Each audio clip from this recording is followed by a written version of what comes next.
Salam alaikum, Azul Fillaoun, bonsoir. 12 décembre 2019, 12 décembre 2021. 2 années de Tebbounit déjà. 2 années d'Algérie nouvelle, comme ils disent, dans les sphères chitaliciennes. En termes de bilan, et pour illustrer de façon très réaliste, ô combien réaliste, la fuite en avant de ce régime, le déni dans lequel il s'abîme et sa mythomanie érigée en système d'État, rien de mieux, rien de plus évocateur que ce titre d'aujourd'hui dans le journal L'Expression. Regardez, 2e anniversaire de l'élection de Abdelmajid Tebboune à la tête de l'État. Cet homme a tenu parole. Et le plus révélateur est ce petit lapsus qui sonne comme une grosse tomate sur le gâteau, une grosse mouche sur le nez de Pinocchio. C'est cet accent circonflexe sur le mot parole. Regardez.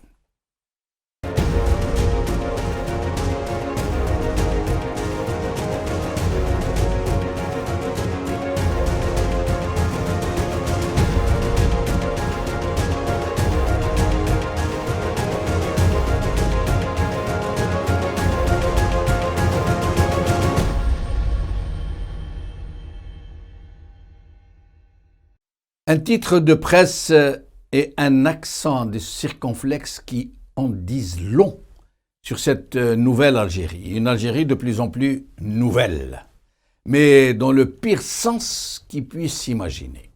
Nouvelle par le nombre de prisonniers politiques.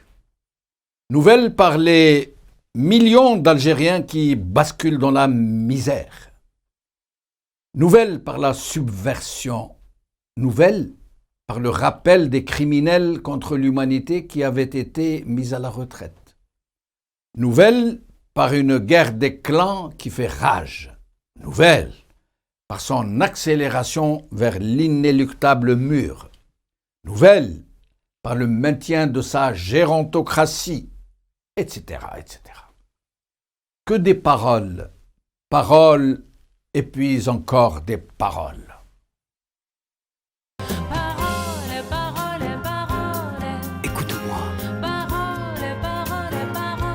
Je t'en prie. Parole, parole, parole. Je te jure.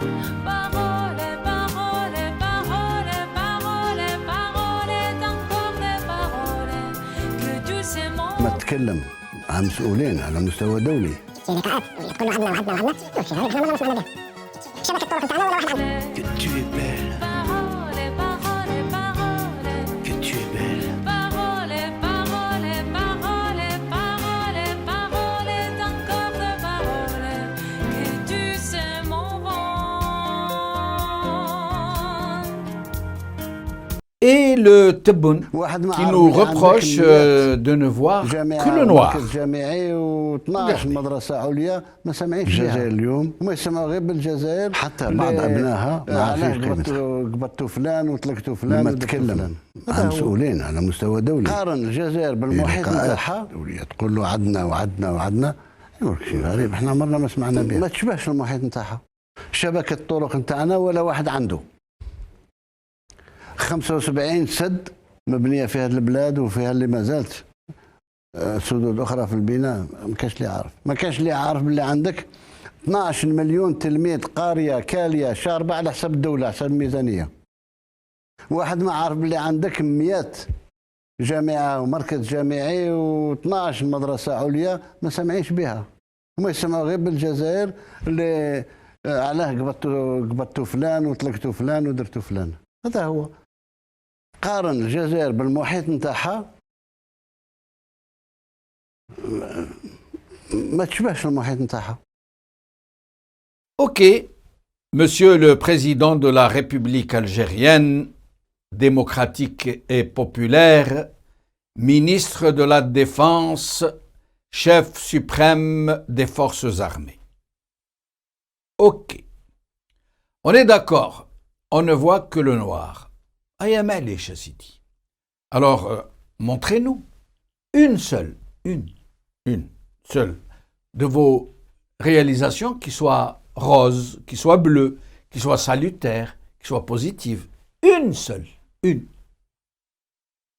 Les 25 milliards de dollars de produits agricoles en 2020, le meilleur secteur de la santé d'Afrique, l'économie algérienne qui est comparable à l'économie italienne,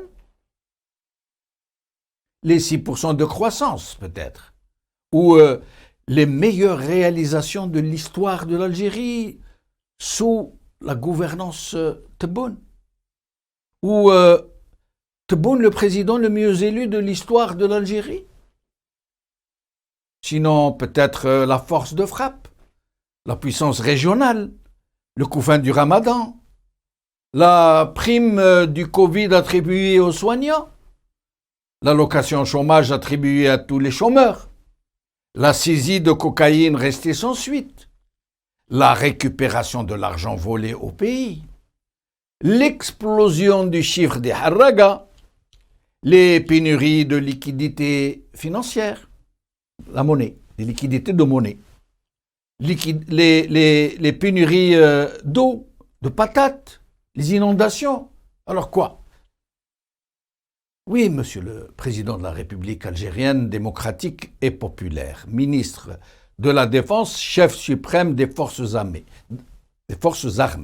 Oui, s'il vous plaît, dites-nous, quoi d'autre de positif que nous avons oublié dans cette merveilleuse, dans cette fabuleuse Algérie, cette Tebbouni rêvée, ce paradis sur terre, grâce à votre présence al-Mubaraka à sa tête, grâce à votre sagesse, à votre compétence, à votre perspicacité, à votre grand sérieux, et surtout à votre sincérité, et encore plus à votre légitimité. N'est-ce pas? N'avez-vous pas été élu par une majorité d'Algériens?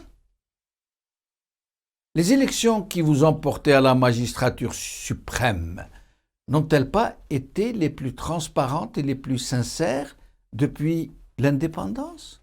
Oui, dites-nous, s'il vous plaît, Monsieur le Président de la République algérienne démocratique et populaire, ministre de la Défense nationale, chef suprême des forces armées, dites-nous.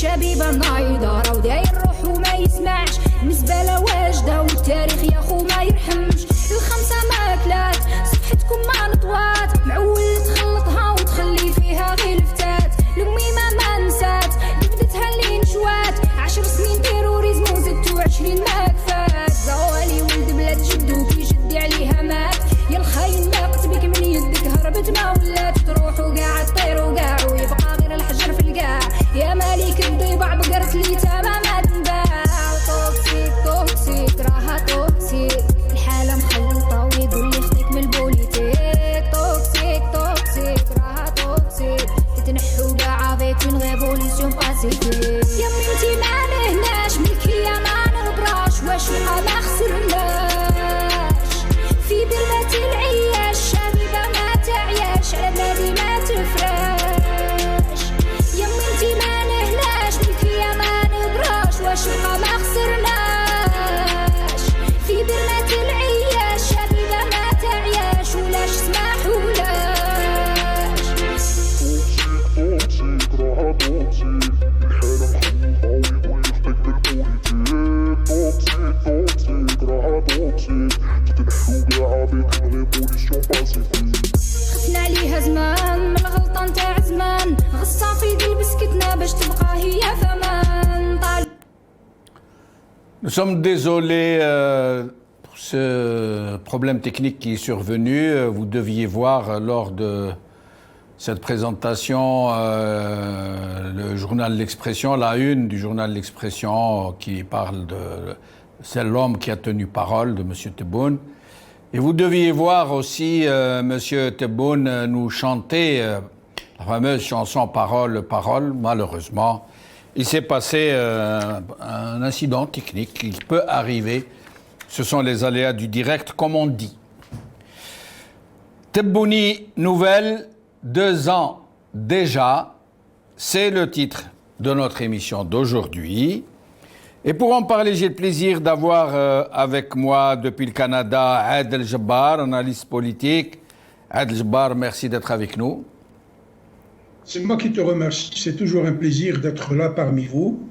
Je transmets mes plus chaudes salutations à notre peuple en Algérie, une pensée profonde à nos otages.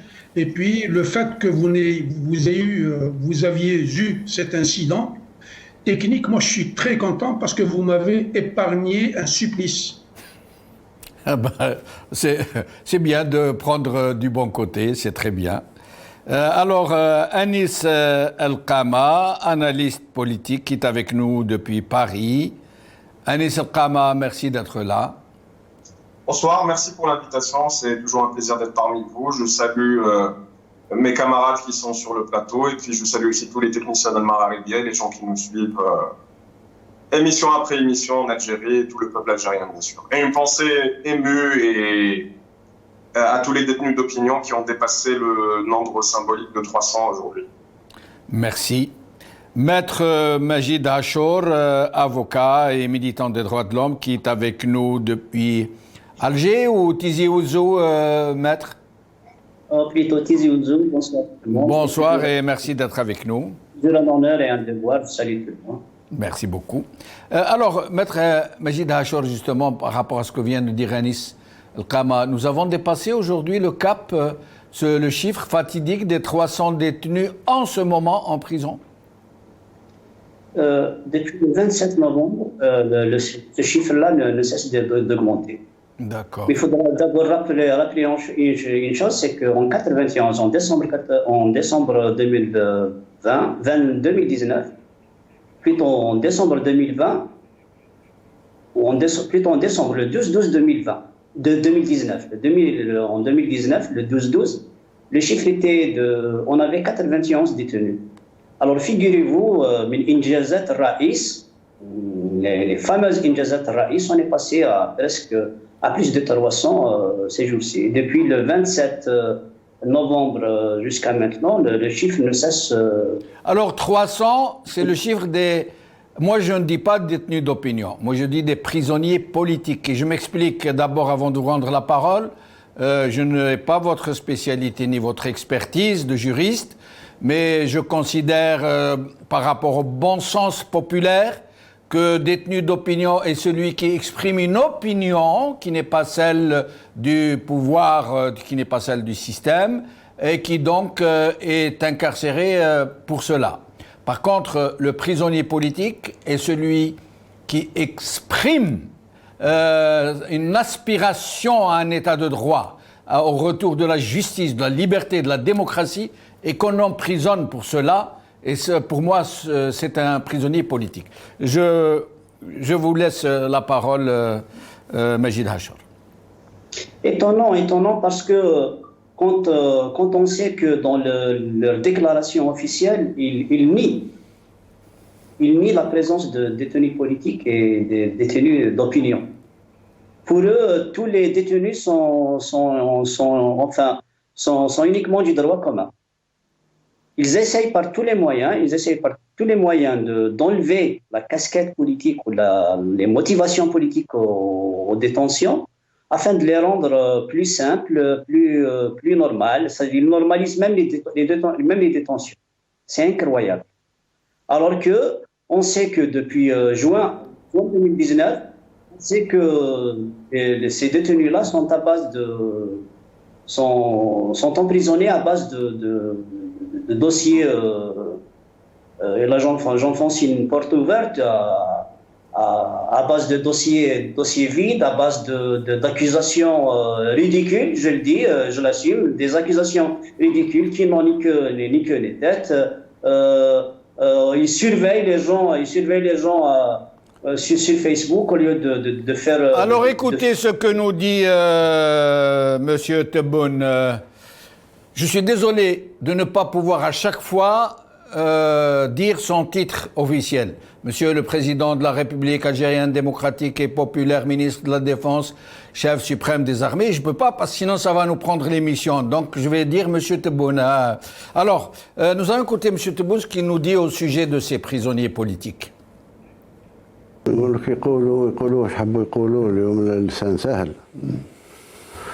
اعتقد ان الدستور نتاعنا اللي هما كانوا ضده مره كمان ما فيش دستور اللي كرس الحريات الفرديه والجماعيه مثل الدستور تاعنا. يكفيك اليوم باش دير حزب ديره بالتصريح، باش دير جريده ديرها بالتصريح فقط، باش دير مسيره روح صرح ودير مسيرتك إلى آخره إلى آخره إلى آخره. سجناء الرأي. دوك الإنسان اللي يستغل الشبكة العنكبوتية وسائل التواصل الاجتماعي ونهار كامل هو يسب ويجرح ويمس في شرف الناس ويمس في كذا، لما يفوت والقانون يعاقب على هالشيء يقول لك سجن الرأي. وش من رأي هذا؟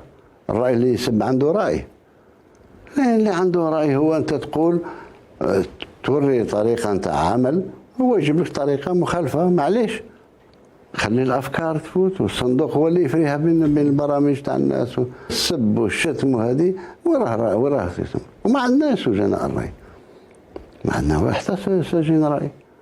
كاش واحد اللي قال أنا الإيديولوجيا نتاعي هي كذا وكذا وأنا ضدها الإيديولوجيا تاع دروك. Adel Jabbar, ça fait 2 ans. J'aimerais d'abord que nous puissions évoquer un peu l'historique. Est-ce que M. Tebboune a été élu, comme il le prétend, le président le mieux élu depuis l'indépendance? Est-ce qu'il a été installé et désigné par d'autres? Si oui, pourquoi, d'après vous, Adel Jabbar? Est-ce que vous pouvez nous dire ce qu'il en a été vraiment dans cette présence de M. Tebboune à la tête de l'État algérien, si on peut dire? C'est une fabrication que tout le monde connaît. Il a été fabriqué dans une caserne et il est arrivé sur un blindé au portillon de Mouradia pour devenir indûment le châtelain de l'Algérie. Moi, pour répondre au titre de l'émission 2 ans de Kedbounite, il y en a marre. Je voudrais dire tout simplement que quand il y a un séisme, un tremblement de terre, des inondations, des incendies, il y a juste un qualificatif. C'est désastreux et c'est une véritable calamité. Le bilan de ce monsieur-là, qui ne représente absolument rien, nous savons tous que c'est une wajira, comme on dit, un pantin qui a été ramené par les généraux. Il n'est même pas fichu d'aller aux toilettes tout seul sans lever le doigt et demander leur permission. Son bilan est piteux, miteux et calamiteux. Voici ce que je pourrais dire sur ce monsieur-là, qui n'a jamais rien produit que le mensonge, la mégalomanie, la mythomanie, c'est Merlin l'enchanteur avec sa flûte. Il n'arrête pas. S'il arrête de mentir, il va arrêter de respirer, il va mourir. Il ne produit que du mensonge. Avec lui, l'Algérie a reculé d'une façon extraordinaire.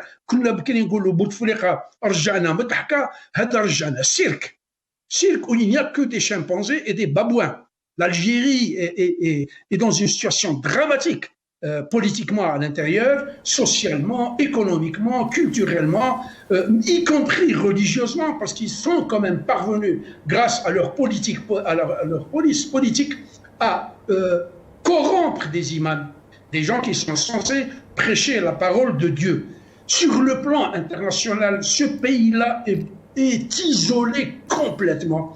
Il a perdu tous ses appuis parce qu'il n'a toujours carburé qu'au chantage et à la corruption. On se rappelle tous que la corruption, il y avait un grand chef qui s'appelait Bouteflika qui distribuait notre argent tous azimuts aux Africains pour supporter un problème de décolonisation qui ne devrait pas nous concerner, parce que la première des décolonisations devrait concerner le peuple algérien qui n'a jamais cessé de réclamer son droit à vivre tranquillement. Les Algériens qui sont sortis le 22 février 2019, ils ne sont pas sortis pour un rejet du système ou du régime ou du pouvoir en place. Ils sont sortis avec un véritable projet sociétal, avec un projet politique, avec une manière moderne pour construire un État où il y a réellement une séparation des pouvoirs, où il y a une justice indépendante, où les syndicats sont libres, où les partis politiques ne naissent pas dans la caserne du DRS.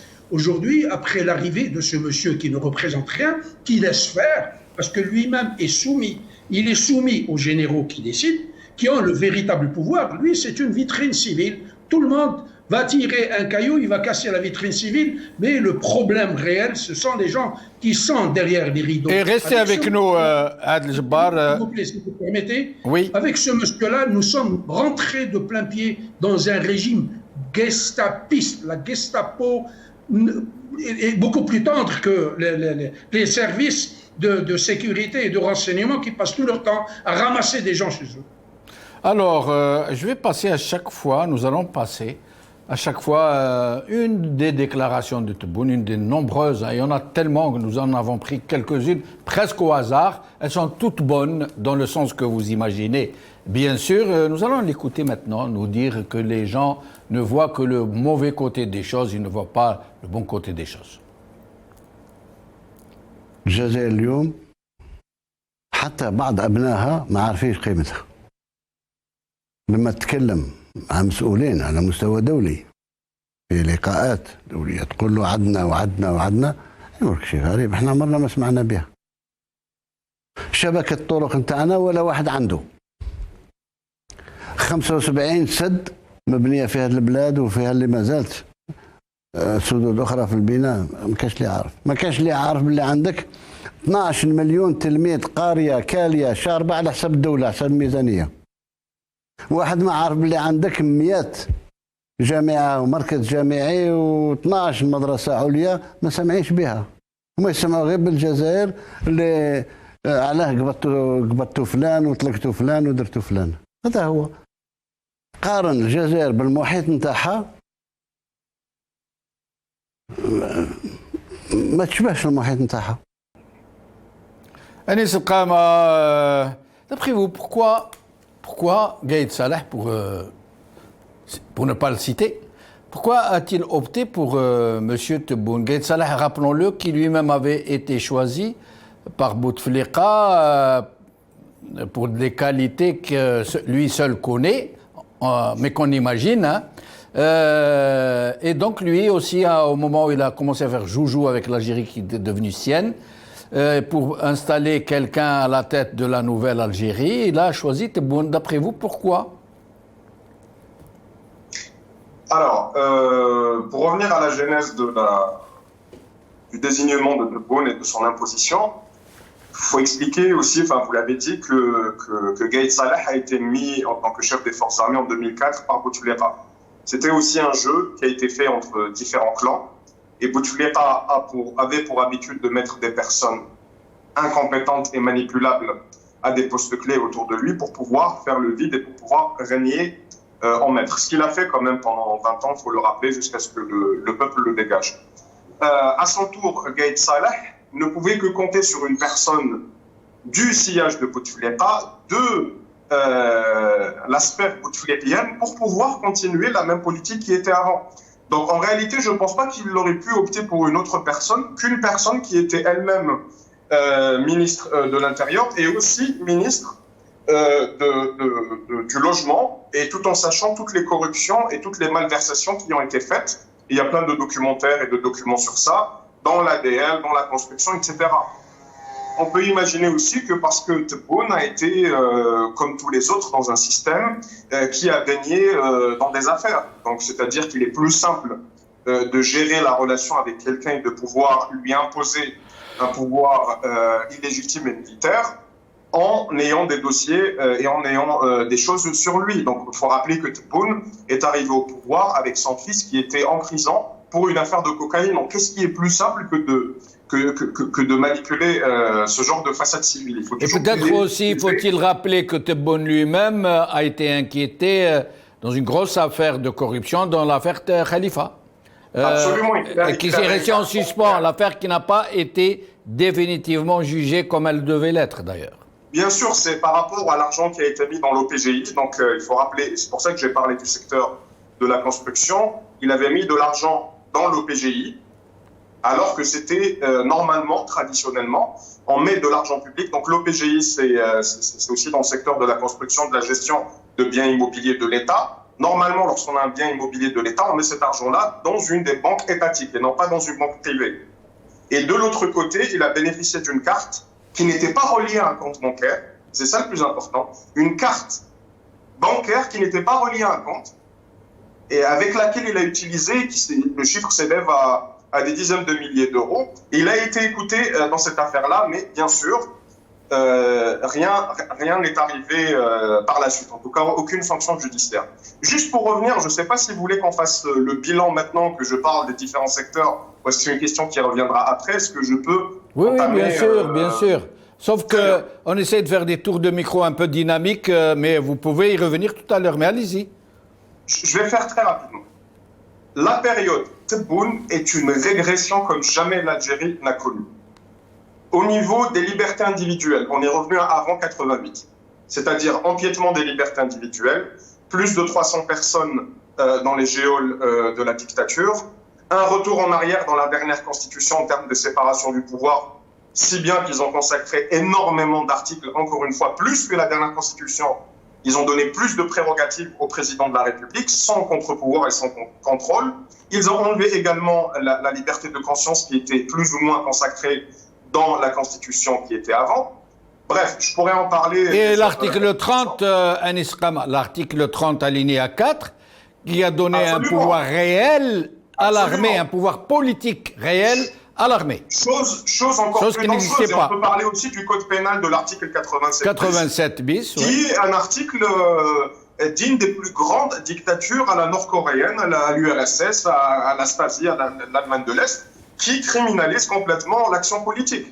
Au niveau économique, on n'a même pas besoin d'en parler. Il y a des Economist Unit, un groupe d'experts économiques de renom qui ont fait un rapport récemment qui estime que l'Algérie va arriver à un endettement avec des pays avec lesquels elle a des relations bilatérales et elle arrivera en endettement avec le FMI, donc dans les prochaines années, sans parler de la paupérisation, de la chute des classes moyennes et de la dégringolade des classes les plus pauvres, du fait qu'ils ont enlevé des subventions sur des produits de première nécessité, ça c'est l'aspect social, sans pour autant améliorer le climat des affaires, donc attirer les investissements. On peut parler aussi du côté du rayonnement ou de la géopolitique dans laquelle l'Algérie n'a jamais été aussi isolée. On rappelle que Ramadan al-Amamra a été refusé dans le dossier libyen, alors qu'ils disent que c'est un génie de la politique. Que dalle. Que dalle, il a été refusé en tant que médiateur dans le dossier libyen. Au niveau des instances africaines, par exemple, dans la sphère dans laquelle, soi-disant, le régime algérien veut reprendre son leadership, la Libye a donné, dans un poste clé dans l'Union africaine, l'organisation de l'Union africaine, a cédé sa place au Maroc. Je ne suis pas là pour dire que c'est bien ou c'est pas bien, mais ça montre quand même l'influence. Et je me permets de vous interrompre, mais je reviens à vous pour essayer d'aller au plus profond. Et je vous remercie d'avoir cité ces points en particulier qui pourraient être sujets à discussion entre vous. Mais sinon, Maître Majid Hachor, comment expliquez-vous, et c'est une question qui aurait dû être posée au psychologue plutôt, Anis El-Khama, que je la lui ai déjà posée, et d'ailleurs il m'a répondu qu'elle devrait être plutôt posée à un psychiatre plutôt qu'à un psychologue. Comment expliquez-vous que M. Tebboune se complaise ainsi dans le mensonge le plus grossier, dans le recours à des chiffres complètement erronés, absolument hallucinants? Comment expliquez-vous qu'il soit dans un tel déni, Dans une telle fuite en avant, pourquoi se sont-ils obligés d'adopter une telle attitude? Oui, parce que par rapport au document, au premier document où il dit que c'est quoi cette liberté, c'est quoi cette démocratie qui permet c'est-à-dire d'insulter. On n'insulte pas, on ne dit pas des choses ou on ne parle pas juste pour parler. Le serment dans la constitution, dans la nouvelle constitution algérienne, le président devrait ou bien doit faire le serment suivant. Je ne vais pas aller en détail, mais je paraphrase. Il devrait d'abord protéger les droits fondamentaux, appuyer et protéger le processus démocratique, et surtout respecter les idéaux du droit international. Point de vue des droits fondamentaux. Mais M. Tebboune, quand il fait des déclarations, quand il fait un discours, une allocution quelconque, une intervention quelconque, il est toujours on a l'impression qu'il parle d'une autre planète. Le problème, il est là. Ça veut dire que c'est pas seulement violer le droit, mais il parle de choses qui n'existent pas, qui ne sont pas là. Ou alors, c'est tout à fait le contraire. Quand il dit « nous n'avons aucun prisonnier d'opinion politique ». Ça n'existe pas. C'est des gens qui ont insulté sur le Facebook. Or, ce n'est pas vrai du tout.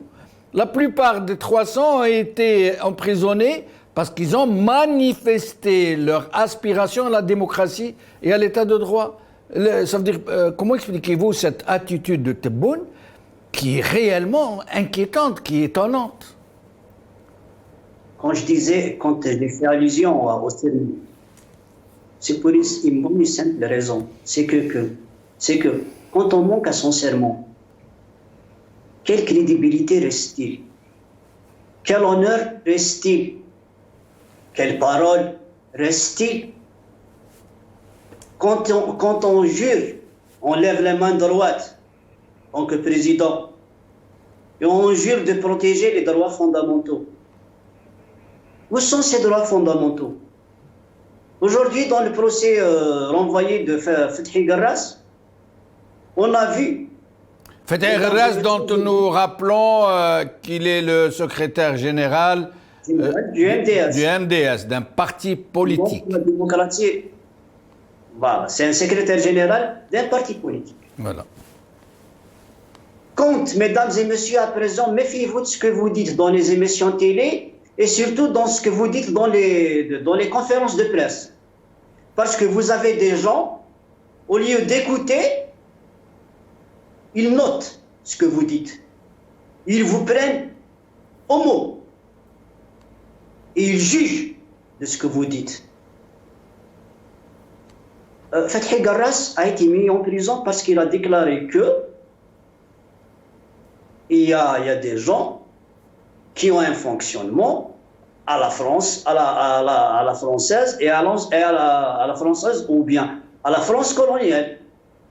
Il a accusé certains de reproduire les réflexes de la France coloniale. Et cela est un crime. Ils ont dit que finalement Fethi Garras visait une certaine minorité. C'est très grave, d'abord, sur le plan juridique. Ça veut dire qu'il y a des gens, il y a des espions en Algérie, ils le reconnaissent. Des gens qui fonctionnent pour la France. Sur le plan politique, c'est encore pire. Ça revient à dire que ceux qui ont attaqué ou bien ceux qui ont fait le procès ou ceux qui ont arrêté Fethi travaillent pour ces gens. Ils les protègent en disant que Fethi a insulté ces gens-là. Où sont les droits fondamentaux? Quand on se permet de juger un secrétaire général d'un parti politique, c'est pas seulement qu'on le juge, puisqu'il n'a pas encore été jugé. On le met en prison, on l'incarcère. Oui, je continue. Non seulement qu'on le juge, c'est-à-dire qu'on l'a déjà jugé, c'est-à-dire qu'on a fait des jugements déjà établis. En accusant d'insulter une caste, on a déjà jugé. Et restez avec nous, je reviens à vous dans... Permettez-moi de continuer, juste un mot pour clore. Oui. Tout ça, quand je dis qu'ils ont manqué au serment de la protection des droits fondamentaux, ils ont manqué à la protection du processus démocratique, ils ont manqué au respect des idéaux internationaux. Ça veut dire quoi? Ça veut dire que c'est pas des gens qu'on pourrait croire ou qui sont crédibles. Vous l'avez dit tout à l'heure, quand un président vous parle de 25 milliards de dollars de produits de l'agriculture, où sont ces 25 milliards? Où sont ces 25 milliards? Eux, ils montent. Eux, ils montent parce que c'est leur vocation. Telle est leur vocation. Leur seule vocation. Restez avec nous, Maître Majid Achour. Nous allons encore écouter M. Tebboune. À chaque fois, on va l'écouter. Et ensuite, je donnerai la parole à Adel Jabbar. بلادنا إن شاء الله ماشية بالوتيرة اللي اختارتها نحو الأهداف اللي اختاريناها استرجاع الهيبة تاع الدولة مش بصفة سلطوية. Ce n'est pas de l'autoritarisme. سلطة الدولة هي سلطة الشعب، هي سلطة أمة. باش تصبح الدولة محترمة والناس تطبق القانون. لأن الدولة القوية هي الوحيدة اللي قادرة تأسس الديمقراطية. دولة ضعيفة تجيب الفوضى، والفوضى كنا عشنا فيها لأن ما كانش فيه دولة. كل واحد يدير واش بغاه، كل واحد يحكم فيه بغاه، كل واحد يخرج الناس كما بغاه، كل واحد هذيك الضعف يؤدي إلى الفوضى. دولة قوية وتكون دولة قانون وعدالة وعدل، هذيك هو الأساس تاع الديمقراطية. Un État faible ne peut mener que vers l'anarchie. Seul un État fort, juste, de droit, qui peut asseoir la démocratie. باش اللي حاسب روحه كتافه أعراض قال حبس راك غلط، والضعيف قال تفضل هذا الدور تاعك، قال ما تفضل. هذه هي الدولة اللي نطمحين فيها. مثل ما قال خليفة من الخلفاء الراشدين: القوي فيكم ضعيف عندي حتى آخذ منه الحق، والضعيف فيكم قوي عندي حتى آخذ له الحق. هذه الدولة. Adel Jabbar, il nous parle d'état fort, d'état de droit. Il a dit, état de droit, d'où Qanoun. C'est incroyable. Où puise-t-il une telle audace? Vous avez... C'est pas de l'audace, c'est de la schizophrénie. Et Anis, sur ce plan, il a raison, il faut le confier à un psychiatre. Dans l'Algérie nouvelle de demain, il faut aller aménager, réaménager et agrandir les pavillons de psychiatrie. Ce régime-là n'a produit que des cinglés. Et lui, il en est un. Il parle de l'état de droit. De quel état parle-t-il quand un criminel qui était poursuivi avec 20 ans de prison, qui s'est sauvé en Espagne, il lui confisque son avion présidentiel, il rentre avec tous les honneurs. Et il fait fi de la justice, il rentre chez lui, il est blanchi, son fils qui était condamné à 6 ans de prison, il rentre par la grande porte, et puis il se présente au juge qui se met à genoux pour lui lécher les godasses, et il rentre chez lui. De quelle justice parle ce type-là? Si on était dans le despotisme, si on était dans l'autoritarisme, comme il dit, nous sommes dans le despotisme et la tyrannie avec ces gens. Dans l'Algérie de demain, moi je préconiserais, je proposerais aux Algériens ou aux nouveaux pouvoirs deux choses. Un, dissoudre la police politique, et dissoudre définitivement le drame de l'Algérie, c'est sa bureaucratie tentaculaire qui est née avec des gens de cette espèce-là, de l'espèce de comment il s'appelle, Ahmed, j'ai oublié son nom, celui qui est en prison, il était Premier ministre, l'autre Premier ministre, tous les malfrats qui ont été formés par l'école nationale des Annes Hachadi Besrouch, ou l'école nationale qui a formé les juges, et on connaît la qualité de la justice aujourd'hui. Ce type-là est un parvenu. Moi, je ne m'attaque pas à la personne ne m'intéresse pas. Mais je m'attaque au personnage qu'il incarne et qu'il est supposé représenter. Les Algériens de l'étranger s'attaquent à l'Algérie. Alors, tu te confonds avec l'Algérie. Tu n'es rien, tu es l'ennemi numéro 1 de l'Algérie. La secte de généraux virus qui t'ont ramené aujourd'hui et qui dénie le droit au peuple algérien de vivre tranquillement chez lui. Un jour, il a présenté ses condoléances aux familles. Aujourd'hui, on est en train d'avoir des informations qui disent sans absolument aucun doute que les incendies qui ont été provoqués en Kabylie un peu partout en Algérie sont l'œuvre des services de sécurité. Le DRS, en l'occurrence, 300 morts ou plus en Kabylie. On dit même que l'assassinat de Jamal Ben Smaïl a obéi à la même subversion, que son assassinat était programmé par les services pour le coller aux Kabyles, pour monter le reste de l'Algérie contre leurs compatriotes kabyles.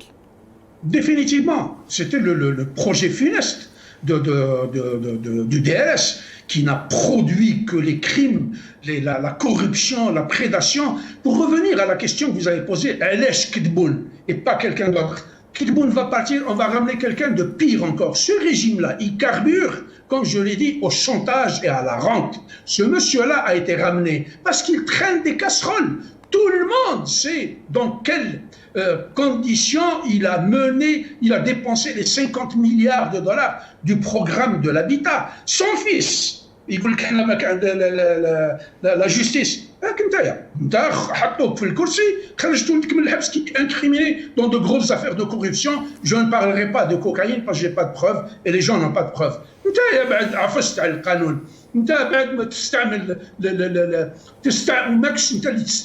te font signer parce que tu n'es qu'un larbin. Ce monsieur est un larbin. Il n'est pas capable de prendre une décision. C'est les généraux décideurs qui sont derrière le rideau, qui sont en train de piloter ce pays. Maintenant, vous allez me dire pourquoi ces généraux et pourquoi ce Kidboul-là, c'est la main de la France est toujours là. Rappelez-vous que le jour où le Gaïd Saleh a fait le coup d'État, il a pris le pouvoir, Le Drian est venu à Alger et il lui a dicté la feuille de route et l'agenda en contrepartie d'un appui à la dictature. Et il nous a fait un coup d'État, il nous a menti, parce que ce régime, c'est le mensonge. Galc 102, appuyé ou assorti des articles 7 et 8, finalement, on s'est arrêté au 102. Et puis, on a imposé un agenda à la hussarde. Le peuple algérien qui était sorti dans la rue a fait échouer la tentative des élections d'avril. Et puis juillet, et puis on a prolongé, et puis ils sont mis hors constitution. Et ils ont finalement ramené ce monsieur-là, qu'ils ont imposé par la force de la mitraillette, comme toujours. Et on fait de lui ce qu'on veut. L'Algérie, aujourd'hui, est dans une situation désastreuse. Je vous dis, sous cette gouverne de Patoga et de Rangers, on est en train de transformer notre pays en zone d'influence des grandes puissances. Israël est à côté, les Russes vont venir. Mais qu'ils sachent une chose, pour les Russes, nous ne représentons rien. Nous sommes un client qui signe des chèques pour recevoir de la quincaillerie. Les Russes sont bien présents en Syrie, à Latakia, pour protéger un régime dictatorial qui ressemble à celui de l'oligarchie militaire. Les Israéliens bombardent la Syrie. Les Russes ne bougeront pas. Si demain, à Dieu ne plaise, il y ait un conflit avec le Maroc et que les Israéliens se mettent à bombarder, les Russes seront bien tranquilles à Mars el-Kbir parce qu'ils sont en train de convoiter cette porte pour aller sur l'Atlantique. Et donc, qu'ils arrêtent de nous emmerder, le mieux qu'il y a à faire à ces gens. Ils sont en train de vouloir se trouver une légitimité qu'ils ne trouveront jamais à l'étranger. Il vaut mieux s'asseoir avec leur peuple. Le Drian est venu à Alger pour négocier quoi? Terrorisme, Mali, la Libye. Autre chose, ça ne l'intéresse pas du tout. Quand sa mission a échoué, 1 ou 2 jours après, Mme Roselyne Bachelot, ministre de la Culture, a lancé une bombe diplomatique pour dire « Nous allons, par anticipation, lever le secret sur les archives. J'espère que ça ne fera pas l'objet d'une négociation. Partiellement, sur les archives. Ils avancent de 15 ans, archives de police et de gendarmerie, seulement. Oui. D'accord, je suis entièrement d'accord. Dans les archives de gendarmerie et de police, il y a bien ceux qui sont venus, qui ont vendu leurs frères. La France, quand elle a quitté, elle a pris avec elle 90 000 hargis et supplétifs. Elle a laissé derrière elle 310 000. Ils se sont incrustés dans l'administration, dans le pouvoir, dans l'armée, dans la justice. Moi, j'ai bien peur qu'il y ait un deal de salauds entre l'oligarchie dictatoriale et la France néocoloniale pour dire « les archives, de les relever. » Et restez avec nous. Je suis certain que nous allons tomber à la renverse. Restez avec nous, Al-Jabbar. Nous allons encore écouter une sortie parmi tant d'autres de M. Tebboune avant d'aller vers Anis Al-Qama. أنا قلت ونزيد نكرر ونأكد أن النظام المنظومة الصحية نتاعنا أحسن منظومة في المغرب العربي وفي إفريقيا، حب من حب وكره من كره. وكانت وليدة رؤية نتاع حماية المواطن، الطب المجاني مثل ما كان الطب مجانية التعليم مثل كذا، كانت ماشية استثمارات بآلاف الملايير. ما عندناش قرية اليوم اللي ما فيهاش Anis Al-Qama. Un point très important. Toutes les grandes démocraties dans le monde et toutes les démocraties les plus abouties, le droit d'insulter existe. Bon, il n'est pas formulé en tant que droit d'insulter, mais M. Adel Djebbar peut vous le dire au Canada ou en France ou en Grande-Bretagne. Il y a des gens qui passent toute leur journée à insulter leurs responsables, que ce soit Macron ou Boris Johnson ou Trudeau au Canada, et on ne les met pas en prison. Il y a bien sûr le droit de porter plainte pour diffamation, mais lorsqu'un juge va décider d'un cas de diffamation contre un responsable public, quel qu'il soit, même si c'est un président de la République, eh ben, le juge va laisser passer au nom de la liberté d'expression. Aux États-Unis, n'en parlons pas avec le First Amendment et le Freedom of Speech, donc la liberté d'expression. On a le droit de caricaturer, on a le droit d'insulter. Et puis, Anis Al-Qama, pardon de vous interrompre, la diffamation n'est pas forcément suivie, on n'en a jamais entendu parler dans les pays occidentaux, dans les États de droit, de cas de diffamation qui ont nécessité un mandat de dépôt. Ça veut dire on le poursuit en diffamation, mais il n'y a pas de prison, c'est après, si jamais... J'ai discuté avec les gens qui sont spécialisés dans le droit, les avocats, etc. Le mandat de dépôt est une mesure normalement qui est exceptionnelle et qui est réservée aux personnes dont on a peur qu'ils vont s'échapper du pays. Donc pourquoi on a utilisé le mandat de dépôt? Qui représente un danger, ce qu'on appelle une mesure conservatoire. Voilà, soit un danger ou bien la personne peut s'échapper du pays et on était en plein coronavirus, donc il n'y avait pas lieu de mettre des gens dans les mandats de dépôt. Et même malgré cela, une personne qui fait une diffamation, ce n'est pas un tueur en série, où il y a un danger de le laisser dans la voie publique et risque de tuer des gens. Non, c'est une personne qui a donné une opinion. Et quand bien même dans les pays réellement démocratiques, les pays démocratiques tout court, les humoristes, les caricaturistes, les politiciens, les militants ou un citoyen lambda a le droit même d'insulter. Toutes ces personnes-là qui sont, ou 99% des personnes qui sont en prison actuellement, je les connais, la plupart n'ont jamais insulté, mais quand bien même ils avaient insulté, normalement leur place n'est pas en prison. Leur place n'est pas en prison. Pour revenir sur cette question-là, encore une fois, très intéressante qu'a abordé monsieur Adel Djebbar, question géopolitique, ben, il a bien sûr raison. Les Russes ont infligé un camouflet récemment à l'Algérie, ils les ont remis à leur place, parce qu'il y a un média russe qui a remis en question la propagande du régime, disant que les Russes sont là pour les préserver de tous les dangers. Je n'ai pas l'article en tête, mais en tout cas, Adel Djebbar a bien raison. Si demain, Israël vient nous attaquer, ou bien une coalition israélo-marocaine, même si je doute de cela, mais imaginons dans une hypothèse comme ça fictive, la Russie ne fera rien. De la même manière que la Russie n'a jamais riposté lorsque Israël attaque la Syrie. Les Russes sont là uniquement pour leurs intérêts. Et ils ont raison d'être là pour leurs intérêts parce que, en réalité, le monde est fait d'intérêts. Ce n'est pas une œuvre caritative. Ce monde-là est violent. Et le problème avec le régime politique algérien, c'est qu'il est encore dans le logiciel des années 60, 70, des faux non alignés, comme je les appelle, parce qu'en réalité, ils étaient alignés au bloc soviétique. il n'était pas vraiment non aligné.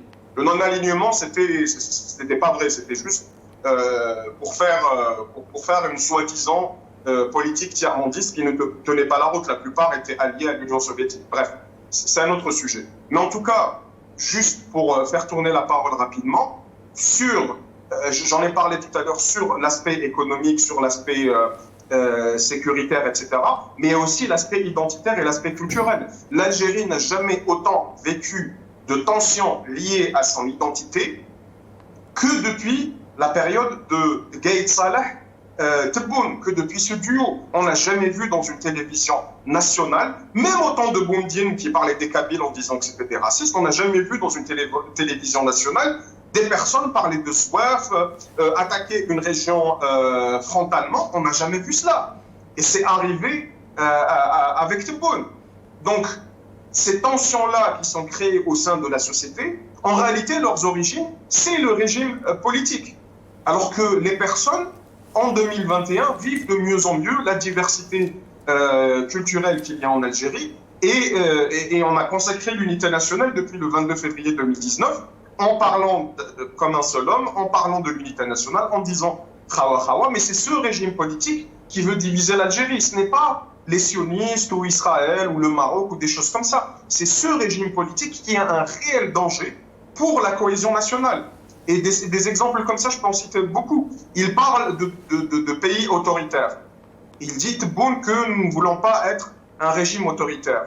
Sabah al-Khair, nous sommes classés par des organismes, un organisme britannique, je vais encore citer l'Economic Intelligence Unit qui est britannique, qui n'est pas israélienne, qui n'est pas sioniste, qui n'est pas marocaine, qui n'est pas, je sais pas moi, américain. On va nous sortir encore le spectre atlantico-sioniste, etc.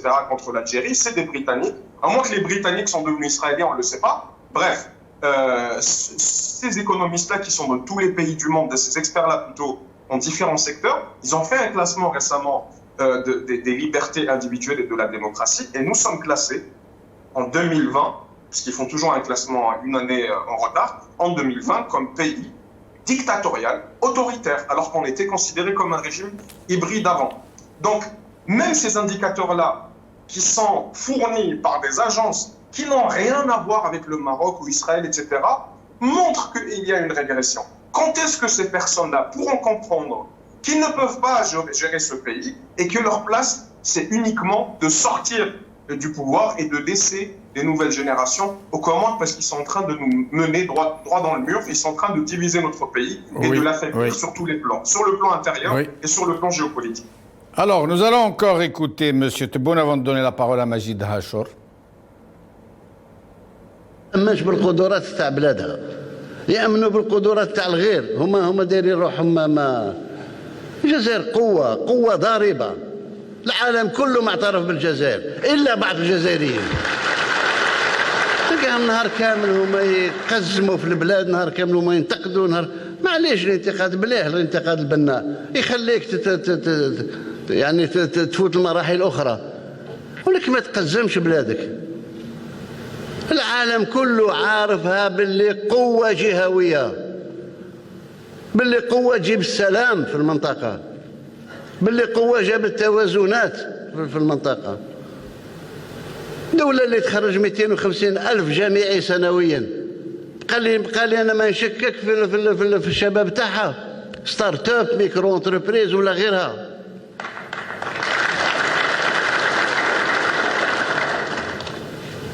C'est un problème de dignité nationale.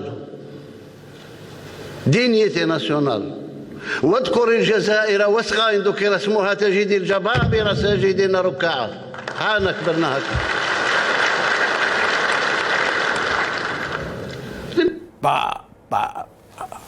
Majid Hachor. Impressionnant, on lui dira, bien sûr, dignité nationale. Quand Ben Salah seront à Poutine et lui dit la tête baissée qu'il contrôle la situation, voilà notre dignité nationale. Quand on importe, on fait que dans l'importation depuis 62. Quand on exporte que 96% plus de 96% de pétrole, on ne produit rien du tout, que du mensonge. Eux produisent du mensonge. Voilà la dignité nationale. Quand on produit des lois de finances qui avilissent le peuple, voilà la dignité nationale. Quand on met des gens en prison juste parce qu'ils ont exprimé une opinion, il y a encore une opinion innocente, voilà notre dignité nationale. ومن بعد يقول لي حنا قوة ضاربة، حنا نقولوا له ولا نقولوا له يا ودي خطينا حتى واحد ما سمع بك.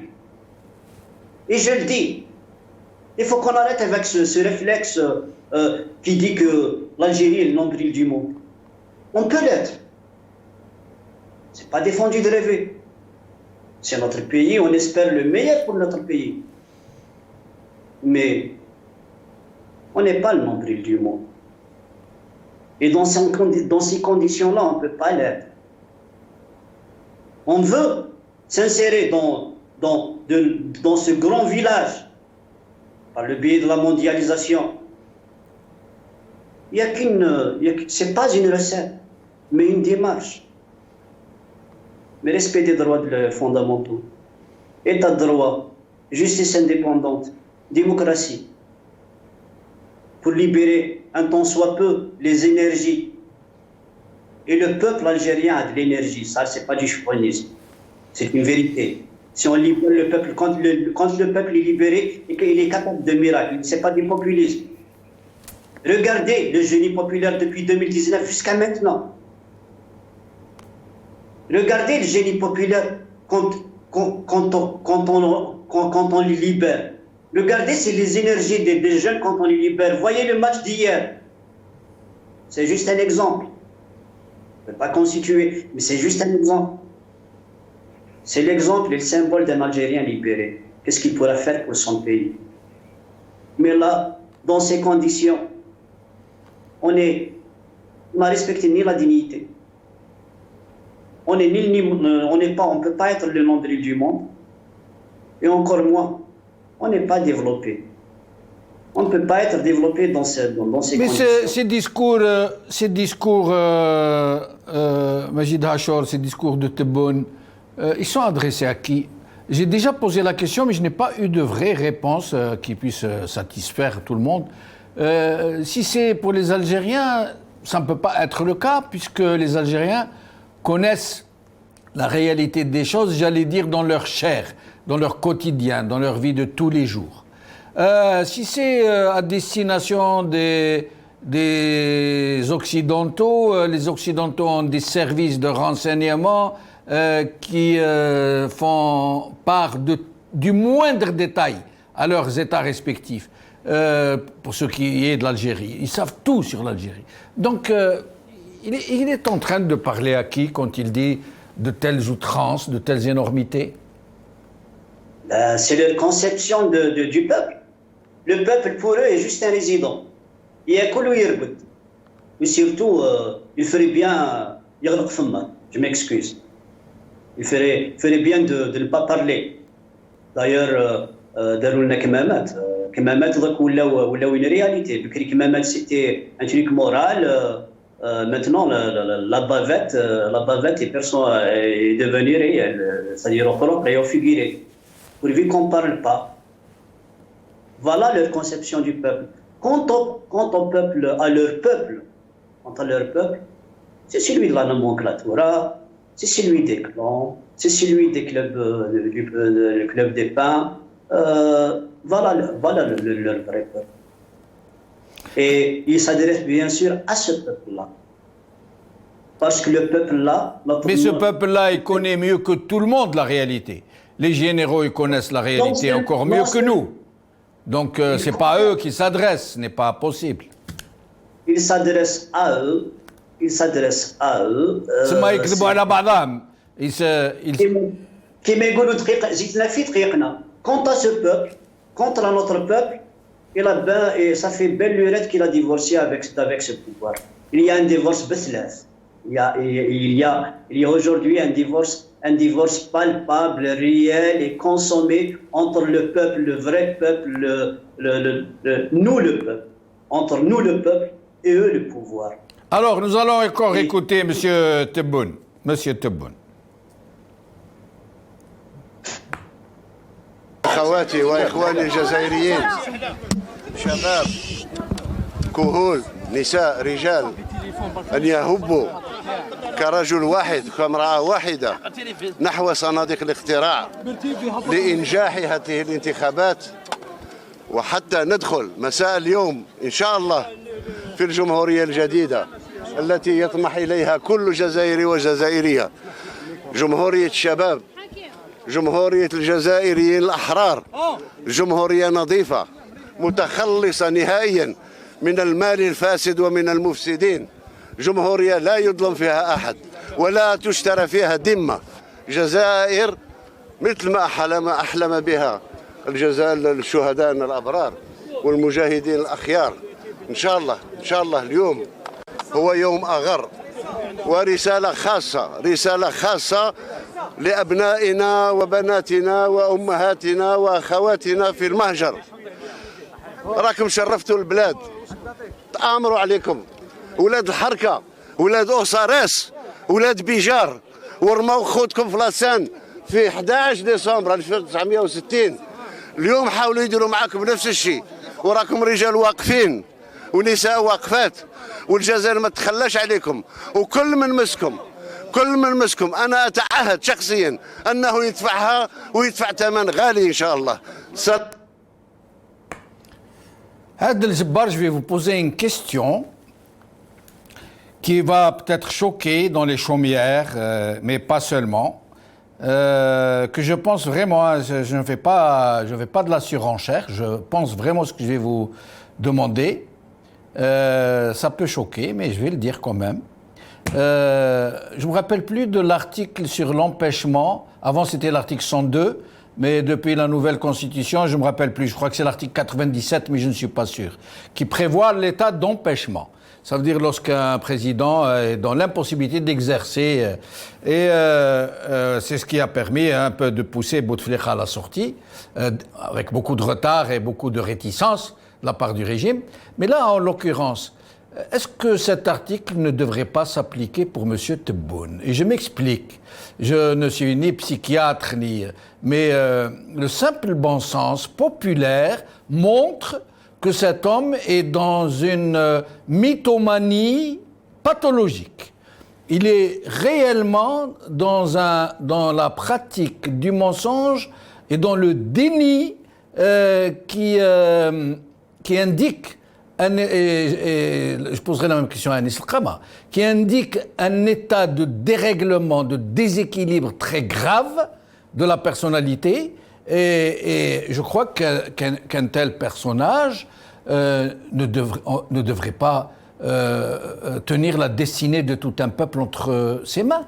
Un homme qui émet de tels mensonges aussi grossiers, aussi outranciers, aussi insultants pour l'intelligence des gens, est-ce que nous ne devrions pas commencer à penser à mettre sur rail la procédure pour l'état d'empêchement?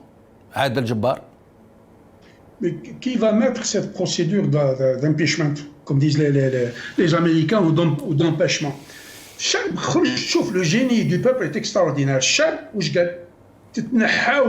Il faut voter l'empêchement pour ce régime et le mettre hors d'état de nuire, parce qu'il constitue un véritable danger. La séquence que vous venez de montrer aujourd'hui, live, parce que ce type-là, c'est une usine à fabriquer les mensonges. Il vient de confondre le 11 décembre 60 avec le 17 décembre. Le 11 décembre. Mais c'est passé comme ça inaperçu. Je vais faire un bref rappel pour expliquer la trajectoire de ce sinistre personnage. Sid Hadaya, vous vous rappelez tous, quand il a été intronisé Premier ministre par Gaïd Saleh, qui a poussé Saïd Bouteflika, qui est le président de fait, parce que c'est lui qui détenait les clés de l'argenterie de la présidence, Premier ministre, ضرب حويصة en Moldavie, les Turcs qui جمعوه. En France, les Français, ils l'ont cuisiné à la demande, je suis certain, du monsieur que vous montrez maintenant avec lui, Gaïd Saleh. Et puis, on leur a dit, voici celui que vous devez élire président, c'était au mois de mars. Le Drian était venu rencontrer Gaïd Saleh, qui venait de faire un coup d'État, et il devait sortir Kedboun pour le présenter aux élections d'avril. Ça n'a pas marché. En juillet, ça n'a pas marché. Il a fini par l'imposer. Et à chaque fois, il faudrait remarquer une chose d'extraordinaire. À chaque grande échéance concernant notre destin national, le sinistre des affaires des dom-tom, parce que le ministre français des Affaires étrangères considère l'Algérie comme un dom-tom, un territoire d'outre-mer. À chaque grande échéance, il vient. Il est venu voir Gaïd Saleh, il est venu au mois de novembre pour le référendum de leur constitution qui a été faite sous la dictée de Paris avec le 30.4, et ce Kedboun n'a jamais cessé de draguer le président Macron live devant tout le monde. On dirait qu'il allait demander sa main. Et ils avaient mis en place un personnage aussi insignifiant que vide, qu'inconsistant, qui est prêt Macron aussi lui donnait de jolis petits... le courageux Tebboune. Bien sûr. Le courageux c'est Tebboune. normal. Ouais. C'est normal. Dans une relation incestueuse, concubine, qu'est-ce qu'on fait? On ne va pas dévoiler ses petits secrets en public. On se chuchote à l'oreille sur un oreiller. C'est ce qui se faisait avec lui. Macron savait que ce monsieur-là allait exécuter sa feuille de route. Or, les généraux ont eu très peur et ils se sont écartés du fait d'envoyer nos troupes au Mali. C'est ça qui a provoqué le clash avec la France. Ils se sont retournés contre la France. C'est ce qui a fait fâcher au plus haut point Macron, qui a vu ses plans, son agenda politique au Sahel complètement remis en cause. Et puis il a commencé à tirer à bout portant sur les véritables décideurs, c'est-à-dire les généraux de la junte dictatoriale. Et il disait que c'est un régime politico-militaire. Moi, je rajouterais mafieux, parce que tous les généraux algériens sont des mafieux. Quand vous voyez les chefs de la gendarmerie, ils sont en prison, l'autre a... Est-ce que, Adel Jabbar, moi je ne suis pas d'accord avec vous, excusez-moi, je dois le dire. Oui. Tous les généraux sont mafieux, moi je ne suis pas d'accord avec vous. Il y a des généraux, moi j'en connais personnellement, qui sont intègres. Ils sont un peu pris en otage, il est vrai, mais mafieux, je crois que c'est un peu exagéré. Vous ne m'avez pas laissé terminer ma phrase. Allez-y. J'allais dire oui. Je n'insulte pas, je ne tombe pas dans la généralité, je ne tombe pas dans la caricature. Mais tous les grands qui détiennent réellement le pouvoir, c'est des mafieux, c'est des bandits, c'est des voyous. Sungriha est un voyou, c'est un tueur. Il a été cité dans un livre dans les années 92. Il tuait à bout portant des Algériens. Ouled Ouenhoma, ils sont en France et en Suisse. Ils sont tous. Ouled Gaïd Saleh, c'est des bandits de grand chemin. Sid Hadaya est une création. C'est une création du régime militaire. Guillaume Ram Hasselin. Oui, ils ont mis l'Algérie dans une situation diplomatique intenable parce qu'ils ont militarisé leur diplomatie. Moi, je leur suggère d'enlever la Bambala et de mettre, comment il s'appelle, avec le Nasser al-Jinn, puisque c'est le téléphone de la junte qui ordonne. Excellente idée. Excellente idée, Adel Jabbar. Nasser al-Jinn, ministre des Affaires étrangères. Ce serait génial. Alors, je me permets de vous interrompre. Nous allons encore écouter monsieur Tebboune. Il ne reste plus beaucoup de temps. Dommage, j'en ai préparé beaucoup. Mais monsieur Tebboune. لأول مرة منذ ما يفوق 20 سنة تجاوزنا مرحلة تصدير نتاع مليار و800 مليون مليار و900 مليون دولار خارج المحروقات. في الوقت اللي نتكلم معكم رانا في 3 ملاير و100 مليون وإن شاء الله نتم السنة. إن شاء الله ننتهي السنة ب4 ملاير أو 4 ملاير ونصف كتصدير وطني خارج المحروقات. Anis El-Khaba, il nous parle de hors hydrocarbures, des exportations, 1,8 milliard, etc. Et avant la fin de l'année, nous pensons arriver à 4 milliards, comme ça. Ce qu'il ne dit pas, Ce qu'il ne dit pas, et voyez le fond, le côté foncièrement malhonnête de ce monsieur, c'est que ces exportations dont il parle sont des exportations pour la plupart minières. C'est du sous-sol, c'est pareil, c'est comme les hydrocarbures. Lui laisse croire que c'est une création de richesse, que ce sont des produits manufacturés ou agricoles que nous exportons, et qui n'est pas le cas, mais alors pas le cas du tout, même sur un plan très infime. Mais sinon, Anis El-Qama, l'empêchement, vous, le psychologue, est-ce que vous ne pensez pas qu'un homme qui peut se laisser aller à de tels mensonges, de telles mystifications, telle mythomanie, tel déni de la réalité, est-ce qu'il ne faut pas l'empêcher de conduire le pays droit au mur par les moyens légaux, constitutionnels prévus à cet effet? Alors, Adel Djoubar a bien raison. Qui pour l'empêcher, puisqu'il est soutenu il semble être soutenu malgré les dissensions, malgré les guerres de clans par le régime politique profond. Et quand bien même on l'empêcherait ou qu'on l'enlèverait, lui, il n'est pas important en réalité. Ce n'est pas Tebboune qui est important, c'est la dictature militaire à laquelle il est adossé. Et c'est bien ça le problème, je l'avais dit déjà dans une intervention, la dernière que j'ai faite avec vous la semaine dernière, c'est tout ce régime-là qui est pathogène. C'est tout ce régime-là qui n'est pas sorti de la logique, qui n'a pas peut-être vu la chute du mur de Berlin, qui n'a pas compris que cette propagande-là, même dans le pays qui est héritier de l'Union soviétique, qui a fondé l'Union soviétique, même en Russie, la propagande actuelle ou la communication politique actuelle est beaucoup plus moderne et beaucoup plus en phase avec la réalité des réseaux sociaux, avec la réalité de la diffusion de l'information, avec la réalité de l'activisme politique. Il m'arrive parfois de regarder des documentaires et de me renseigner un peu sur ce qui se passe en Russie. On ne dit pas des énormités pareilles. Ce n'est bien sûr pas une démocratie totale, la Russie, loin de là, mais on met un petit peu en forme, on essaye de donner un habillage. On n'est plus dans le village Potemkin, on n'est plus au temps des tsars où on peignait les rues d'une ville et on embellissait une ville pour que le tsar, lorsqu'il passe, il se dise que c'est développé. Même en Corée du Nord, je ne sais pas si on est à ce niveau-là. Je ne sais pas. Je me renseigne pas mal sur la Corée du Nord aussi parce que ça me rappelle malheureusement l'Algérie et je n'exagère vraiment pas beaucoup en disant cela. Mais en réalité, on nous sert du préchauffé, on nous sert des mensonges. Et en réalité, nous, militants politiques qui tentons de déconstruire le discours et la propagande du régime, il nous facilite énormément le travail.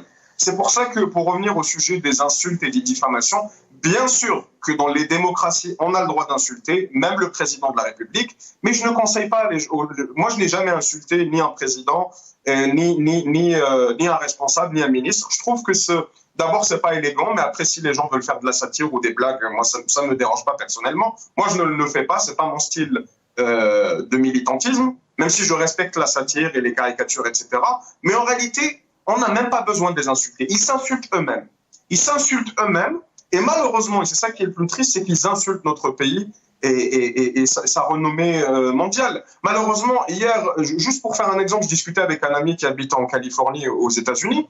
Malheureusement, et je l'ai vu moi-même quand j'ai voyagé à l'étranger, lorsque les gens nous demandent d'où êtes-vous, et qu'on leur dit Algeria, ils disent where is it? Où est l'Algérie? Et on est obligé de leur dire, et bien sûr on va me dire que je suis un suppôt du Marzen, etc. Mais c'est une réalité, on ne va pas se cacher. On est obligé de dire que c'est à côté du Maroc. La prochaine fois, il faut leur dire Tebboune Land. On est obligé, et je pense que c'est pareil au Canada, mais en tout cas aux États-Unis, on est obligé de leur dire que c'est à côté du Maroc. C'est une réalité, c'est triste que le plus grand pays d'Afrique, on n'arrive pas à le situer sur une carte, mais c'est une réalité. Pourquoi? Parce que ce régime politique-là, au lieu d'utiliser la formidable image qu'on avait de pays qui s'est défait de la colonisation, qui s'est défait du colonialisme avec une guerre très difficile qui a été quand même un soutien des pays africains pendant les décolonisations. Au lieu de capitaliser sur ça et d'améliorer l'image de la soft power algérienne, mais ils sont revenus en arrière. Ils sont revenus en arrière parce qu'ils n'ont pas pu suivre l'évolution de la gouvernance dans le monde. Ils n'ont pas pu comprendre ce que c'est tout simplement la soft power. Le régime marocain El Makhzen, moi je le critique énormément. Bien sûr qu'il a des défauts, bien sûr que ce n'est pas une démocratie, bien sûr qu'il y a des inégalités sociales immenses qui n'existent pas en Algérie, bien sûr qu'il vaut mieux être pauvre en Algérie que d'être au Maroc, mais ils savent utiliser les leviers qu'ils ont pour donner une image de tourisme, etc. Ils savent faire de la réelle politique, ils savent faire du pragmatisme politique. Et la Tunisie aussi, malgré ses maigres moyens. Et je sais que je vais m'attirer les foudres des personnes qui vont me dire, voilà, je dis des choses qui sont pro-marocaines. Non. Et les gens connaissent mon avis sur certaines questions. Moi, je trouve que vous êtes très raisonnable, que vous dites des choses très vraies, et je vous en remercie. Alors, Majid Hachor, sur cette possibilité d'invoquer l'état d'une procédure pour un état d'empêchement, pour un chef d'État qui semble avoir perdu la boule. Mais d'abord, juste une bien pour les amis. Il ne s'agit pas du droit d'insulter. Juridiquement, il ne s'agit pas du droit d'insulter. Même dans le droit européen ou dans le droit américain, même canadien, il ne s'agit pas du droit d'insulter. Mais c'est surtout du droit de transgresser. On appelle ça, si on parle en termes de transgression. Un intellectuel qui ne transgresse pas, je pense que ça diminue un peu de sa valeur. Un artiste, un humoriste, un écrivain qui ne transgresse pas, ça diminue un peu de son rôle. Mais Maître Majid Hachor, excusez-moi, mais je crois que ce sont deux choses différentes. Mais en France, par exemple, où nous trouvions il y a quelques semaines, les gens insultent le chef de l'État. Ils l'insultent, ils l'injurient. Et pourtant, ils ne vont pas en prison. Moi, je vais vous dire plus que ça. Il y a un jeune homme qui a lancé des œufs ou un œuf contre le chef de l'État qui l'a atteint en plein visage, qui n'a pas été en prison. Dans les cas de diffamation, ce sont des cas de diffamation parfois très graves sur la vie privée des gens, qui sont poursuivis, bien sûr, qui vont en justice, mais qui ne sont pas mis en prison. On ne connaît pas le cas d'un seul cas, un seul, qui ait été condamné en diffamation et qui ait été en prison. Ils sont condamnés à des amendes, généralement. La diffamation ne signifie pas emprisonnement, ça c'est clair. Mais en Algérie, on donne des peines de moins de 3 ans et les peines de moins de 3 ans, en principe, n'impliquent pas et ne devraient pas impliquer les mandats de dépôt. Mais bon, là, nous sommes en Algérie. Mais pour le reste, pour les Français, etc., le président qui a réussi l'œuvre a bien se garde de poursuivre celui qui a lancé l'œuvre. Celui qui a insulté, je ne parle pas de diffamation ni de transgression, d'insulte, se garde de poursuivre en justice. Par contre, nous en Algérie, le procureur général, le procureur de la République, l'ECN, ça veut dire du lieu où l'acte d'insulte ou d'outrage s'est produit, se saisit de l'affaire. Au nom de qui? Au nom du président de la République. Mais là, vous me direz que nous sommes en Algérie, on arrête des intellectuels, on arrête, je le dis, je le répète, on a arrêté un président d'un parti politique juste parce qu'il a fait une conférence de presse où il a parlé de certaines choses. Bon, nous sommes en Algérie, mais le principe c'est que la diffamation n'implique pas l'emprisonnement, comme ça se fait ici en Algérie. Mais bon, ailleurs aussi, il y a eu quand même des précédents de diffamation où des journaux ont été obligés de reproduire le jugement, les condamnant pour diffamation. Ça, c'est pour dire que je garde mon avis. C'est pas un avis, c'est une réalité. il y a une différence entre insulte et transgression. Et je vous remercie, je me permets de vous interrompre, Maître Majid Achour, que je remercie, comme je remercie Anis El-Kama, comme je remercie Adel Jabbar. Je m'excuse de ne pas vous donner un dernier tour de micro, ils sont pressés donc par les horaires. Merci à vous, chers amis, d'avoir suivi cette émission. Qala khair, slama.